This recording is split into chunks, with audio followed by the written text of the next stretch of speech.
Halo semuanya, selamat datang kembali di channel Jendela Dunia. Jangan lupa tekan tombol subscribe dan nyalakan loncengnya. Mari kita buka jendela wawasan kita hari ini. Gengs, gue mau mulai dari satu momen yang kayaknya pernah lo alami. Lo buka aplikasi M-Banking, lihat saldo, terus hati lo anget dikit. Wih, aman. Terus lo tutup aplikasi, jalan ke minimarket, beli kopi, dan harga kopi itu naik lagi. Di situ gue selalu mikir, ini duit gue yang bertambah atau dunia yang makin mahal? Nah, hari ini gue ajak lo bongkar satu trik sulap paling legal di bumi. Gimana caranya uang itu dibikin? Bukan dibikin sama tukang print palsu ya, tapi dibikin sama sistem yang pakai jas, pakai istilah ribet. Tapi ujung-ujungnya bikin kita semua ikut main. Mau nggak mau sambil bilang, anjay, kok bisa? Jadi santai aja, gue jelasin versi tongkrongan, versi lo gue, versi yang kalau bisa bikin nenek lo paham berarti sukses. Pertama kita harus sepakat dulu uang itu bukan nilai, uang itu cuma alat tukar nilai. Kayak tiket. Tiket konser itu bukan musiknya, tapi tanpa tiket lo nggak masuk. Uang juga gitu. Uang itu tiket buat nuntut barang dan jasa. Jadi kalau tiketnya lo cetak banyak-banyak, tapi kursinya di stadion tetap segitu ya, yang terjadi bukan semua orang nonton gratis, tapi calo jadi sultan. Harga melambung lo cuma bisa ngelus dada. Ini inti dari inflasi. Uang nambah, barangnya nggak nambah secepat itu. Jadi harga naik dan daya beli lo berasa disedot pelan-pelan kayak es kopi lo diminum temen tanpa izin. Sekarang masuk ke ilusi pertama, kebanyakan orang mikir uang itu ya uang kertas, receh, yang bisa lo lipet, lo selipin di dompet, terus dompetnya ngembung. Padahal uang kertas itu cuma cameo, cuma pemeran figuran. Di banyak negara, uang tunai itu cuma sebagian kecil dari seluruh uang yang beredar. Tapi lo pegang 200.000 di saku, tapi di luar sana ada triliunan uang yang hidupnya cuma sebagai angka di server. Jadi kalau lo merasa kaya karena dompet tebel, itu ibarat lo lihat trailer terus ngira udah nonton filmnya. Film aslinya ada di database bro. Uang tunai itu biasanya dibuat oleh negara lewat bank sentral. Pabriknya bisa percetakan uang resmi, kertasnya khusus, tintanya khusus, ada watermark, ada benang pengaman, pokoknya anti drama. Nah, orang suka nanya, kenapa negara nggak cetak aja banyak, bagi-bagi biar semua happy? Pertanyaan ini sebenarnya wajar, karena hidup emang berat dan promo kehidupan jarang ada. Tapi jawabannya tadi, kalau uang itu tiket, lo cetak tiket 1 juta lembar, tapi makanan, bensin, rumah, dokter, dan lapangan kerja nggak nambah, maka tiketnya yang jadi murah nilainya. Harga barang naik karena semua orang pegang tiket lebih banyak untuk rebutan barang yang sama. Ujungnya bukan semua jadi kaya, tapi semua jadi ngeluh dan yang punya akses duluan malah makin cuan. Yang kaya makin sultan, yang gajian jadi ya gitu deh auto mikir ulang tiap mau jajan. Ada satu hal lucu tapi serius, bikin selembar uang itu biayanya kecil tapi nilainya di atas kertas gede. Misal biaya bikin kertasnya receh tapi tulisannya 100.000. Jadi negara punya keuntungan dari selisih itu. Tapi keuntungan ini bukan cheat code tanpa efek samping, karena kalau kebanyakan inflasi ngamuk dan kepercayaan orang ambruk. Begitu orang nggak percaya sama uang, ya uang jadi kertas biasa. Lo bisa lipat jadi kapal-kapalan, tapi nggak bisa buat beli bakso. Terus ada momen sejarah yang bikin dunia makin liquid. Dulu banyak sistem uang yang nyambung ke emas. Emas itu kayak orang yang susah bohong, dia ada fisiknya, susah dibikin mendadak. Tapi suatu hari negara besar bilang, udah kita nggak tuker uang ke emas lagi. Dari situ uang jadi murni soal kepercayaan. Kayak hubungan LDR, selama percaya jalan, kalau nggak berantakan. Nah, begitu uang jadi murni kepercayaan, permainan sebenarnya pindah dari kertas ke kredit. Ini kita masuk ke sulap level 2, uang yang dibuat bank komersial. Ini bagian yang bikin orang pengen nge-freeze kayak laptop kentang. Soalnya gini bro, sebagian besar uang yang lo pakai sehari-hari itu bukan dicetak pemerintah, tapi diciptakan bank swasta ketika mereka ngasih pinjaman. Lah, pinjaman kan uang orang lain yang ditabung, itu mitos klasik. Bank emang nerima tabungan, tapi mekanisme bikin uangnya lebih liar dari gosip komplek. Gue kasih adegan, lo masuk bank lo bilang, mbak saya mau KPR rumah. Bank cek gaji, cek histori kredit, cek apakah lo suka galbay atau enggak. Kalau mereka oke, yang terjadi bukan bank buka brankas, ngeluarin koper duit terus ngasih ke lo sambil bilang ini ya, dijaga baik-baik. Enggak bro, yang terjadi biasanya cuma klik-klik di komputer. Tiba-tiba saldo lo nambah, uang itu sebelumnya nggak ada, sekarang ada sebagai angka. Di sisi lain, lo punya utang yang sama besarnya. Ini disebut pembukuan ganda, tapi gue nggak mau sok akademik, gue mau lo paham rasanya. Lo dapat uang, Tapi uang itu lahir barengan sama kewajiban yang bikin lo harus kerja terus. Nggak ada uang gratis, yang ada cicilan yang konsisten. Terus uang itu keluar dari bank lewat transaksi. Lo bayar rumah ke penjual, penjual nerima saldo, lalu dia pakai buat beli mobil, renovasi, atau investasi. Uang yang tadinya cuma angka hasil klik sekarang muter di ekonomi. Jadi nyata dalam arti dipakai buat beli barang dan jasa. Jadi kalau lo tanya duit dari mana? Jawabnya, dari utang. Ekonomi modern itu hidup dari janji. Kita semua kayak hidup di atas sticky note raksasa yang isinya nanti gua bayar. Di sini ada paradoks yang bikin geleng-geleng. Buat bank, utang lo itu aset. Karena dari situ mereka dapat bunga. Buat lo, utang itu beban. Tapi dua-duanya ngelihat angka yang sama, cuma sudut pandangnya beda. Bank ngelihat cuan bertahap, lo ngelihat cicilan tiap bulan yang bikin napas pendek. Nah, siapa yang paling enak? Ya, yang bisa bikin uang dari nol lalu nyewain ke orang lain. Ini kayak lo bikin game currency sendiri, terus lo pinjemin ke teman, terus teman bayar bunga pakai kerja kerasnya. Anjay, sistemnya rapi banget sampai kelihatan gak rapi. Terus kenapa bank sering banget suka banget sama kredit properti? Karena rumah itu aset yang dianggap aman. Nilainya gede, jangka waktunya panjang, dan kalau lo gagal bayar, bank bisa ambil rumahnya. Jadi buat bank, KPR itu kayak ladang padi, panen bunga bertahun-tahun. Masalahnya, kalau semua bank mikir gitu, kredit ngalir deras ke properti. Harga rumah naik, orang makin FOMO beli sekarang sebelum makin mahal, lalu kredit makin deras lagi. Luap. Yang diuntungin, pemilik aset dan bank. Yang ngos-ngosan, orang yang baru mau mulai, yang gajinya naiknya pelan, yang tiap buka harga rumah cuma bisa bilang, ya Allah. Sekarang kita bahas ilusi ketiga, tabungan lo di bank. Banyak orang ngomong, gue nyimpen duit di bank biar aman. Aman dari maling, iya. Tapi secara hukum dan mekanisme, duit yang lo setor itu jadi milik bank dan bank berutang kepada lo sebesar jumlah itu. Makanya rekening lo itu secara teknis adalah klaim, bukan kotak penyimpanan. Lo punya hak menagih, bukan memegang fisik duitnya. Dan karena bank gak nyimpen seluruh uang tunai yang setara dengan semua saldo nasabah, kalau tiba-tiba semua orang panik dan tarik tunai barengan, bank bisa kelabakan. Itulah yang disebut bank run, momen di mana kepercayaan berubah jadi kerumunan. Untuk mencegah bank run ada beberapa alat, asuransi simpanan, akses bank ke likuiditas bank sentral, dan aturan cadangan.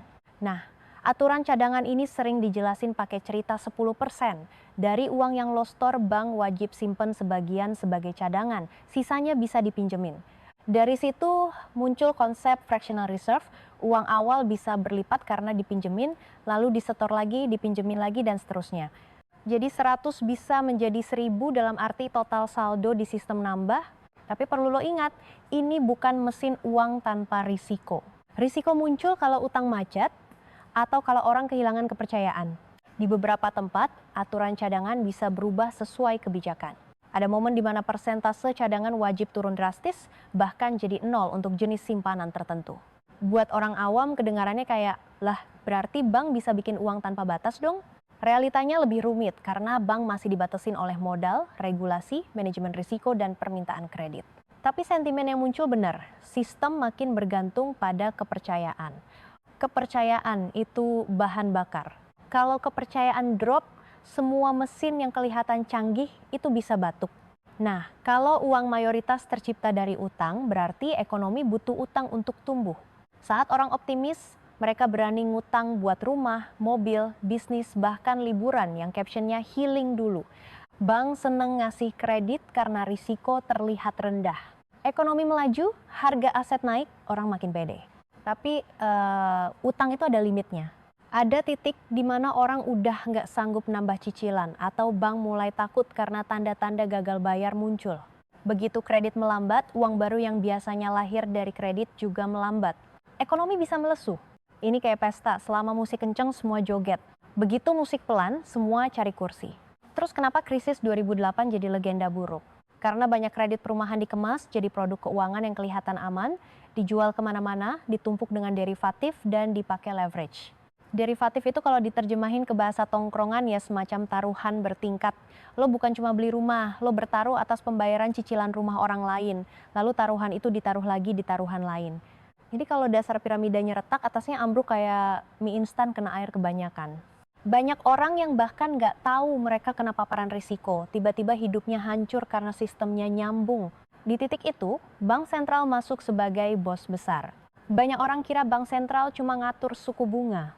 Padahal dalam krisis, bank sentral bisa bikin uang baru untuk menyelamatkan likuiditas. Caranya bukan dengan ngelempar uang tunai ke jalan, tapi dengan membeli aset seperti obligasi pemerintah atau surat berharga lain sehingga uang baru masuk ke sistem keuangan. Ini sering disebut quantitative easing, QE. Intinya bank sentral ngetik juga, tapi levelnya beda. Kalau bank komersial bikin uang saat kasih kredit, bank sentral bikin uang saat beli aset demi stabilitas. Kebijakan ini bisa menyelamatkan sistem dari runtuh total, tapi punya efek samping yang bikin orang kesal. Uang baru itu sering pertama kali mendarat di dunia finansial, bukan langsung ke kantong orang biasa. Akibatnya, harga aset seperti saham dan properti bisa naik lebih cepat daripada upah. Jadi lo lihat berita, pasar saham menguat, tapi tetangga lo masih bingung bayar kontrakan. Ini yang bikin banyak orang merasa realita dan headline hidup di planet berbeda. Di sini ada konsep yang keren tapi nyebelin, efek Cantillon. Intinya, siapa yang dapat uang baru lebih dulu dia bisa belanja sebelum harga naik. Siapa yang dapat belakangan dia kebagian harga yang udah naik. Bayangin ada promo tapi yang tahu duluan cuma orang dalam. Mereka beli duluan pas orang umum datang, stok tinggal sedikit dan harga udah naik. Nah, begitu uang baru masuk sistem lewat bank dan pasar aset, pemilik aset dapat dorongan duluan. Mereka udah punya saham, rumah, bisnis, jadi nilainya naik. Orang yang hidup dari gaji tetap berasa ketinggalan. Ini alasan kenapa kadang orang bilang yang kaya makan ayam duluan, yang lain kebagian tulang, no debat. Kadang orang bilang, ya udah tinggal beli saham dong. Bro, kalau semua orang punya kapasitas dan pengetahuan yang sama mungkin gampang. Tapi realita, banyak orang hidupnya udah habis buat bertahan. Dan akses ke aset itu sendiri butuh modal. Jadi sistem ini punya kecenderungan bikin ketimpangan. Bukan takdir mutlak, tapi pola yang sering muncul. Sekarang, biar nggak jadi teori doang, gue kasih contoh rasa sehari-hari. Misal, bank sentral turunin suku bunga, kredit jadi lebih murah. Orang yang udah punya akses kredit besar bisa pinjam banyak, beli rumah kedua, beli tanah, beli saham. Harga naik, orang yang baru mulai nabung buat DP rumah justru makin jauh dari target karena DP yang dibutuhin ikut naik. Dia kayak lari di treadmill, keringetan iya, maju nggak? Sementara yang udah punya aset duduk manis, nilainya naik. Anjay, hidup kadang suka bercanda. Terus ada bagian yang sering orang salah paham kalau bank bisa bikin uang dari utang berarti bank bisa kaya tanpa batas dong. Nggak segampang itu. Bank tetap bisa rugi kalau kredit macet masif karena aset mereka ternyata nggak kebayar. Makanya ada modal, ada regulasi, ada stress test, ada cadangan kerugian. Tapi tetap model bisnisnya unik. Mereka bisa menciptakan uang ketika memberi pinjaman lalu memperoleh bunga dari uang yang mereka ciptakan itu. Ini alasan kenapa sektor perbankan punya pengaruh besar di ekonomi dan kenapa kebijakan kredit itu nggak bisa dianggap sepele. Nah, setelah lo ngerti mekanisme ini, lo bakal lebih kebal sama omongan uang itu dicetak sembarangan tanpa konteks. Karena uang modern itu bukan cuma kertas. Ada uang tunai, ada uang bank, ada uang bank sentral. 3 level ini saling terkait. Negara cetak cash buat kebutuhan transaksi fisik. Bank komersial ciptakan deposit lewat kredit. Bank sentral atur likuiditas dan stabilitas dengan kebijakan moneter, termasuk pembelian aset saat krisis. Dan semuanya berdiri di atas satu fondasi kepercayaan. Masalahnya, kepercayaan itu gampang digoyang. Begitu orang takut, mereka ingin pegang cash. Mereka tahan belanja, perusahaan tahan investasi, bank tahan kredit, ekonomi melambat. Pemerintah dan bank sentral biasanya coba mendorong kepercayaan balik lewat stimulus, suku bunga, jaminan simpanan. Kadang berhasil, kadang cuma menunda sakit. Dan setiap intervensi punya konsekuensi jangka panjang. Utang pemerintah naik, distorsi harga aset, risiko moral hazard, yaitu orang merasa tenang kalau gue jatuh, diselamatin. Kalau mentalnya begitu, orang bisa makin berani ambil risiko. Dan itu bikin sistem makin rapuh. Nah, sekarang kita masuk ke pertanyaan yang sering muncul di tongkrongan, terus gue harus ngapain? Masa gue harus jadi ekonom dulu? Nenggak bro. Tapi lo perlu paham peta supaya lo nggak gampang kemakan narasi. Pertama, lo harus bedain antara uang dan nilai. Lo bisa punya uang banyak, tapi kalau nilainya turun karena inflasi, daya beli lo tetap hancur. Kedua, lo harus paham bahwa utang itu pedang bermata dua. Utang bisa bantu lo beli aset produktif atau membangun usaha, tapi juga bisa jerat kalau lo ambil tanpa rencana. Utang itu bukan musuh, tapi utang itu juga bukan teman yang selalu baik. Dia itu teman yang kalau lo ajak jalan, lo harus tahu konsekuensinya. Kalau lo tipe yang pengen aman, lo bisa mikir diversifikasi sebagai asuransi. Ada orang suka pegang emas karena dia nggak bisa dicetak seenaknya. Ada yang suka aset lain. Ada yang tertarik teknologi seperti kripto atau stablecoin, tapi itu pun punya risiko. Intinya bukan ikut-ikutan, tapi ngerti alasan. Jangan jadi korban FOMO yang besoknya bilang, gue cuma ikut temen. Karena temen lo kalau salah, dia bisa bilang ya maaf gue juga nggak tahu. Hidup lo bukan mode trial. Gue juga pengen lo paham, satu kalimat yang harusnya ditulis gede-gede di tembok kebijakan. Uang bisa dibuat, tapi nilai nggak bisa dicetak. Nilai datang dari produktivitas, inovasi, kerja nyata, pendidikan, teknologi, sistem hukum, kepercayaan sosial. Kalau uang banyak tapi nilai yang diciptakan sedikit, hasilnya ya inflasi, spekulasi, ketimpangan, dan drama sosial. Makanya kalau ada negara atau masyarakat yang cuma ngejar harga aset naik tanpa membangun kapasitas produksi, itu kayak orang diet tapi tiap hari minum boba jumbo, katanya pengen sehat tapi tindakannya sabotase sendiri. Terakhir, gue tutup dengan satu gambaran. Bayangin ekonomi itu kayak warung besar. Ada barang, ada jasa, ada orang kerja, ada orang beli. Uang itu kupon buat tuker barang. Bank, itu mesin yang bisa bikin kupon tambahan dengan syarat lo tanda tangan janji bayar. Bank sentral itu admin yang bisa nambah kupon ketika warung mau kebakaran biar nggak semua orang lari sambil teriak. Kalau kupon terlalu banyak, harga barang naik. Kalau kupon terlalu sedikit, transaksi seret. Jadi tantangannya bukan cetak atau nggak cetak, tapi seberapa banyak, kemana alirannya, dan apakah nilai nyata ikut tumbuh. Kalau lo sampai sini, berarti otak lo masih kuat dan nggak auto ngantuk. Salut. Yang penting, setelah ini kalau ada yang bilang bank itu cuma nyimpen duit kita, lo bisa senyum dan jawab pelan. Bro, bank itu bukan lemari, bank itu pabrik janji. Dan kalau ada yang pamer saldo, lo boleh bilang, mantap, semoga servernya sehat.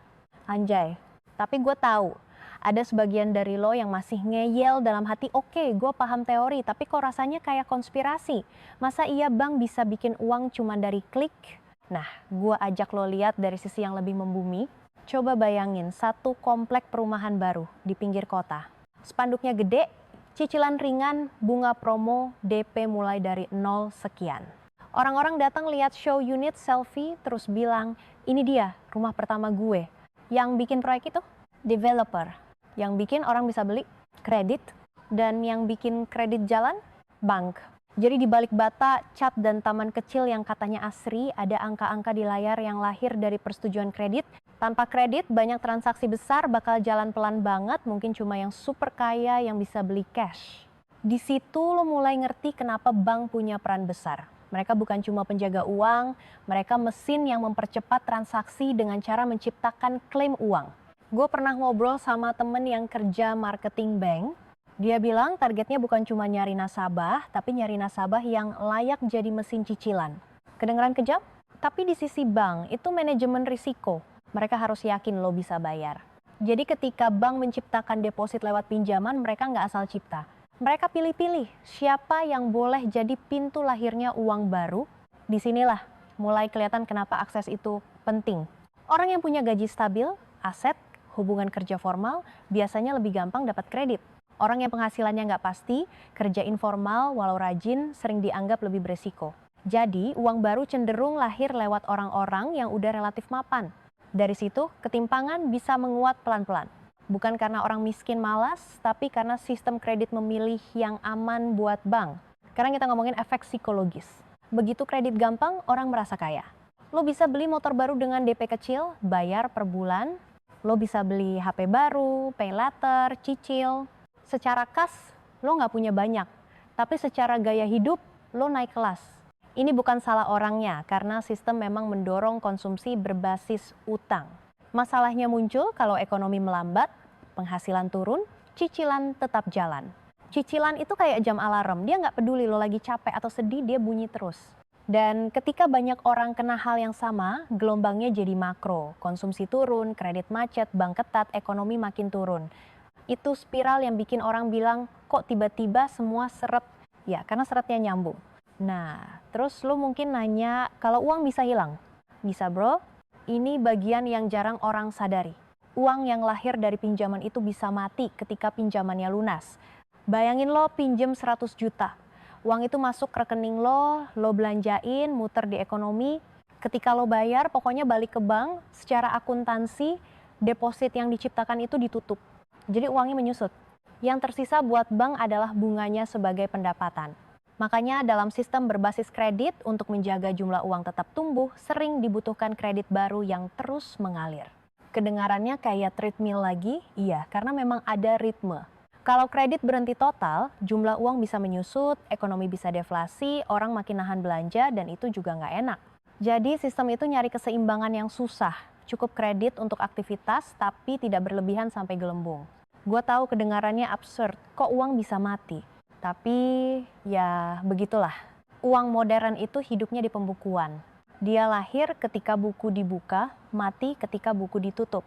Kalau lo anak akuntansi, ini mungkin bikin lo merasa berkuasa. Kalau lo anak tongkrongan, ini bikin lo pengen bilang, anjay hidup gue dikontrol Excel.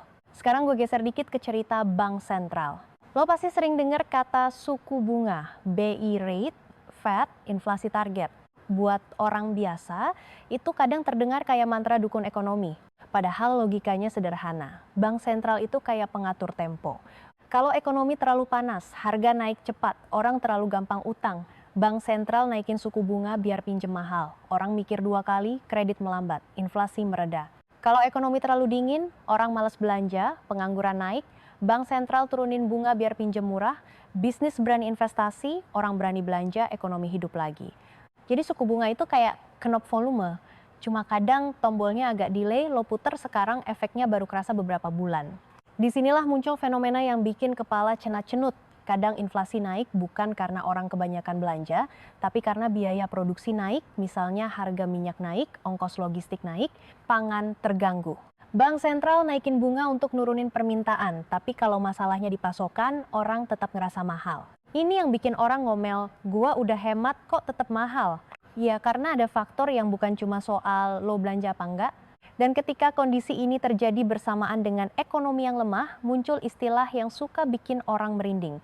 Stagflasi, kombinasi stagnan, dan inflasi. Barang mahal, kerja susah, rasanya kayak hidup lagi disuruh push rank tapi internet lemot. Terus ada cerita lain yang sering jadi meme. Bank sentral itu mencetak uang untuk menyelamatkan bank. Di krisis besar, kadang benar bahwa likuiditas disuntikan ke sistem finansial supaya tidak kolaps. Argumennya, kalau bank runtuh, pembayaran macet, perusahaan nggak bisa gaji, orang nggak bisa tarik uang, ekonomi beku. Jadi menyelamatkan bank dianggap menyelamatkan sistem. Tapi dari sisi warga yang lagi susah, itu terasa kayak, kok yang diselamatin yang main besar gue kapan? Disinilah muncul kemarahan sosial. Dan kemarahan itu bukan cuma emosional, ada logikanya. Kalau keuntungan privat tapi kerugian disosialisasi, orang akan merasa dipermainkan. Ini yang sering bikin trust makin rapuh, padahal trust itu fondasi sistem. Gue bikin analogi receh tapi nyantol. Bayangin satu kelas ada anak-anak yang main judi kartu, terus kalah, terus nangis. Guru bilang, kalau kalian jatuh, kelas jadi ribut, jadi gue pinjemin uang jajan kelas buat kalian biar tenang. Yang gak ikut judi ngeliat dan bilang, lah gue yang rajin belajar jadi ikut nombok. Nah, rasa ikut nombok itu yang muncul saat bailout terjadi. Dan karena sistem finansial itu terhubung, keputusan ini sering diambil sebagai pilihan buruk yang paling sedikit bencana, bukan karena moralnya bagus, tapi karena alternatifnya lebih parah. Tetap aja, rasanya nyelekit. Sekarang masuk ke efek yang lebih halus, ketika bank sentral beneran menyuntik uang ke sistem, aset keuangan bisa naik. Orang yang punya aset merasa kaya, lalu belanja lebih banyak, atau merasa lebih percaya diri. Ini disebut efek kekayaan. Tapi kalau asetnya terkonsentrasi di kelompok tertentu, efeknya juga terkonsentrasi. Orang yang tidak punya aset hanya merasakan inflasi di harga sewa, harga rumah, harga makanan. Jadi kaya di atas kertas dan capek di dunia nyata bisa hidup berdampingan. Lo bisa lihat mau rame, tapi juga lihat banyak orang yang kerja 2 shift. Lo bisa lihat saham trending, tapi warung tetangga tutup lebih cepat. Dunia itu bisa punya 2 wajah dalam satu waktu. Lo mungkin pernah lihat orang bilang saham itu naik karena uang murah. Ada benarnya. Kalau suku bunga rendah, orang cari return, mereka masuk saham, properti, apapun yang terlihat punya yield. Kalau suku bunga tinggi, orang lebih pilih instrumen aman atau perusahaan kesulitan ekspansi karena biaya pinjam tinggi, sehingga valuasi saham bisa tertekan. Jadi kebijakan moneter bisa kayak angin yang mengangkat atau menurunkan kapal-kapal di pelabuhan finansial. Bedanya, ada kapal yacht mewah, ada kapal nelayan kecil. Angin yang sama bisa bikin yacht melaju kenceng, tapi kapal kecil bisa oleng duluan.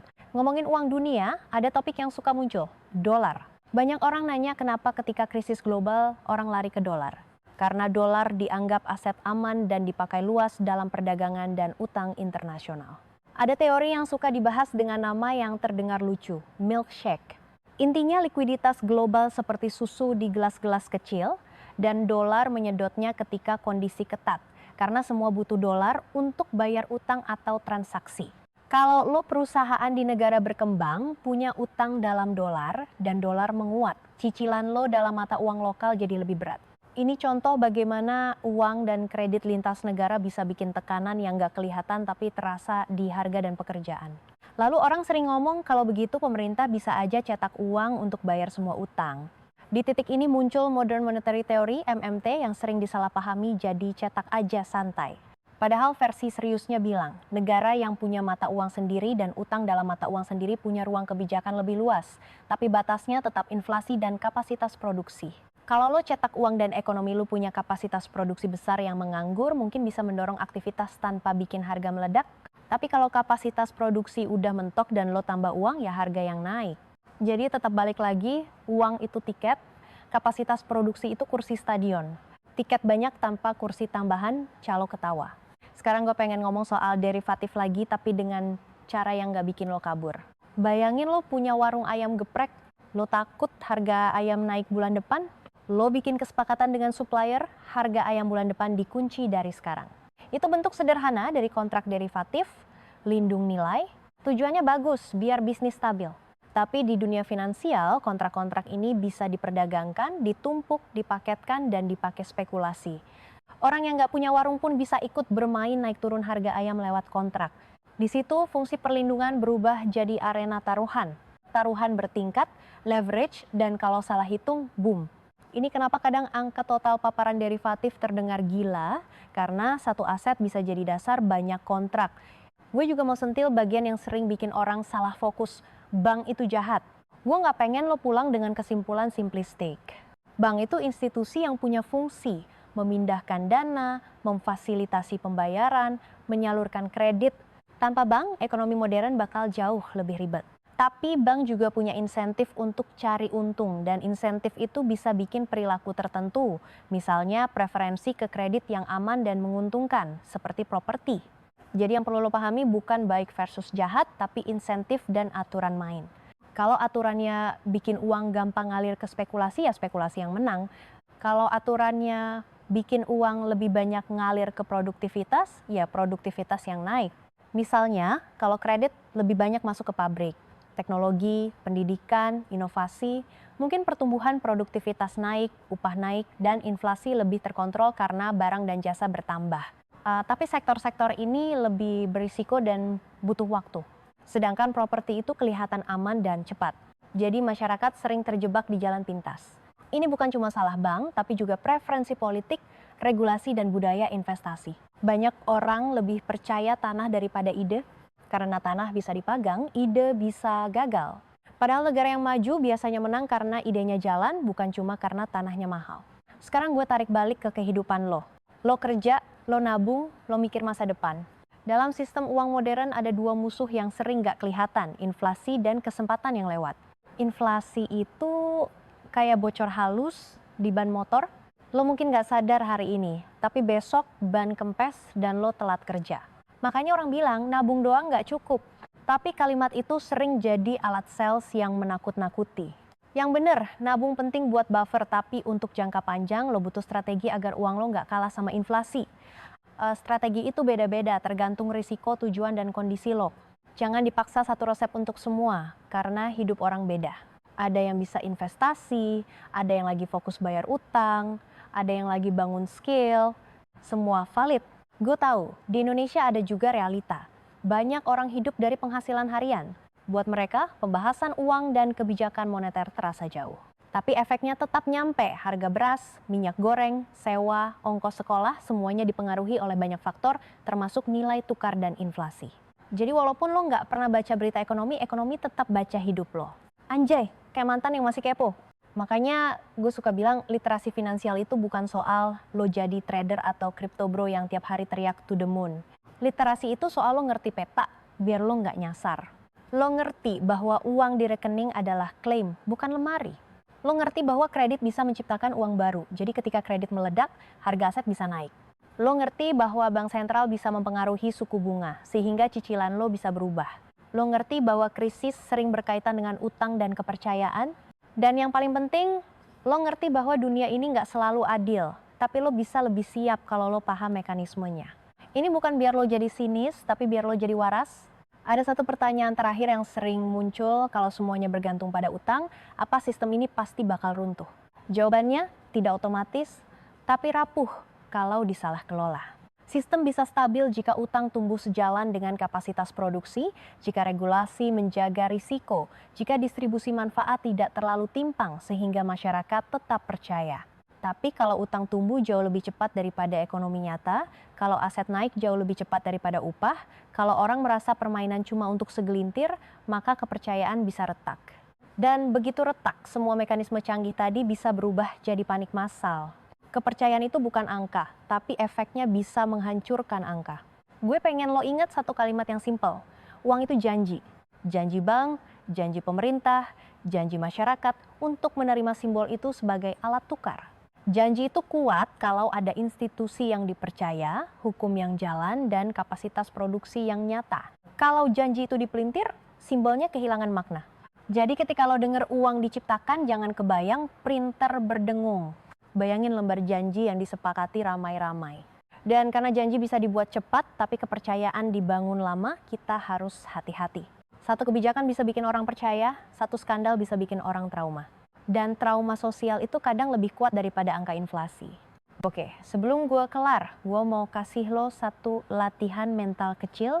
Besok kalau lo belanja, coba tanya diri lo, gue lagi tuker uang buat nilai apa? Kalau nilainya cuma gengsi, hati-hati. Kalau nilainya kebutuhan, oke. Kalau nilainya investasi ke skill, itu bagus. Karena di dunia yang uangnya bisa diciptakan lewat klik, hal yang paling susah dicetak adalah kemampuan dan reputasi. Skill lo nggak bisa di-print, jaringan lo nggak bisa di QE, karakter lo nggak bisa di IPO. Itu aset yang paling anti inflasi, paling tahan banting, dan paling sering diremehin karena nggak bisa dipamerin cepat. Jadi ya, intinya begini, uang tunai itu kecil porsinya, sebagian besar uang itu angka di bank, dan angka itu lahir dari kredit. Bank bikin angka saat lo ngutang, dan angka itu mati saat utangnya lunas. Bank sentral bisa bikin angka untuk menstabilkan sistem, terutama saat krisis. Semua ini bikin ekonomi bisa tumbuh cepat, tapi juga bikin risiko ketimpangan dan gelembung aset. Kalau lo ngerti ini, lo nggak gampang panik saat lihat berita uang dicetak atau rupiah melemah. Lo bisa nanya, uang level mana yang berubah? Kredit lagi kenceng atau lagi ngerem? Kepercayaan lagi naik atau lagi retak? Pertanyaan-pertanyaan itu bikin lo lebih kebal dari clickbait. Gue tutup dengan satu punchline biar lo ingat, bank itu bukan gudang duit, bank itu pabrik janji. Dan hidup kita, suka nggak suka, ikut berputar di pabrik itu. Jadi daripada pura-pura nggak tahu, mending kita ngerti, biar kalau sistem bercanda, kita nggak jadi korban leluconnya. Mantul no debat gaskun. Dan kalau suatu hari lo denger temen lo bilang, gue males mikirin ekonomi, pusing. Lo bilang aja, santai, gue juga pusing, tapi minimal gue tahu sumber pusingnya. Karena begitu lo ngerti mekanismenya, lo bisa bikin keputusan lebih waras. Kapan ambil utang, kapan tahan gaya, kapan fokus naikin skill, dan kapan bilang cukup. Hidup emang gak ada tombol reset, tapi ada tombol sadar. Itu aja, biar gak kebawa arus dan gak gampang jadi korban FOMO.